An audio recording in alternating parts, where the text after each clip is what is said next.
የዮሐንስ ወንጌል ምዕራፍ 15 እውነተኛ የወይን ግንድ እኔ ነኝ፣ ገበሬውም አባቴ ነው።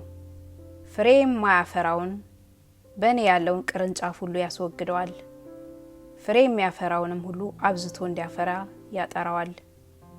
እናንተ ስለነገርኳችሁ ቃል አሁን ንጹሐን ናችሁ። በእኔ ኑሩ፣ እኔም በእናንተ። ቅርንጫፍ በወይኑ ግንድ ባይኖር ከራሱ ፍሬ ሊያፈራ እንዳይቻለው እንዲሁ እናንተ ደግሞ በእኔ ባትኖሩ አትችሉም።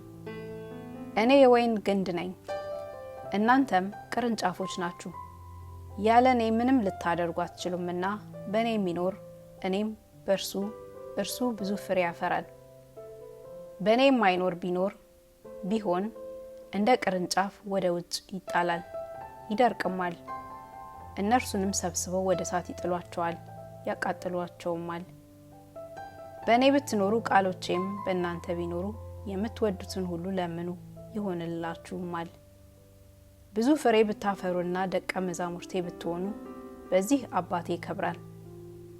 አብ እንደወደደኝ እኔ ደግሞ ወደድኳችሁ፣ በፍቅሬ ኑሩ። እኔ የአባቴን ትእዛዝ እንደጠበቅሁ በፍቅሩም እንደምኖር ትእዛዜንም ብትጠብቁ በፍቅሬ ትኖራላችሁ። ደስታዬም በእናንተ እንዲሆን ደስታችሁም እንዲፈጸም ይህን ነግራችኋለሁ።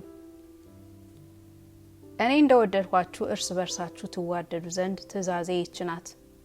ነፍሱን ስለ ወዳጆቹ ከማኖር ይልቅ ከዚህ የሚበልጥ ፍቅር ለማንም የለውም። እኔ ያዘዝኳችሁን ሁሉ ብታደርጉ እናንተ ወዳጆቼ ናችሁ። ከእንግዲህ ወዲህ ባሮች አልላችሁም፣ ባሪያ ጌታው የሚያደርገውን አያውቅምና ወዳጆች ግን ብያችኋለሁ። ከአባቴ የሰማሁትን ሁሉ ለእናንተ አስታውቂያችኋለሁና። እኔ መረጥኳችሁ እንጂ እናንተ አልመረጣችሁኝም። አብን በስሜ የምትለምኑትን ሁሉ እንዲሰጣችሁ ልትሄዱና ፍሬ ልታፈሩ ፍሬያችሁም ሊኖር ሾምኳችሁ። እርስ በርሳችሁ እንድትዋደዱ ይህን አዛችኋለሁ። ዓለም ቢጠላችሁ ከእናንተ በፊት እኔን እንደጠላኝ ወቁ። ከዓለምስ ብትሆኑ ዓለም የራሱ የሆነውን ይወድ ነበር። ነገር ግን እኔ ከዓለም መረጥኳችሁ እንጂ ከዓለም ስላይደላችሁ፣ ስለዚህ ዓለም ይጠላችኋል። ባሪያ ከጌታው አይበልጥም ብዬ የነገርኳችሁን ቃል አስቡ። እኔን አሳደውኝ እንደሆኑ እናንተን ደግሞ ያሳድዷችኋል። ቃሌን ጠብቀው እንደሆኑ ቃላችሁን ደግሞ ይጠብቃሉ። ዳሩ ግን የላከኝን አያውቁምና ይህን ሁሉ ስለ ስሜ ያደርጉባችኋል። እኔ መጥቼ ባልነገርኳቸውስ ኃጢአት ባልሆነባቸውም ነበር። አሁን ግን ለኃጢአታቸው ምክንያት የላቸውም። እኔን የሚጠላ አባቴን ደግሞ ይጠላል።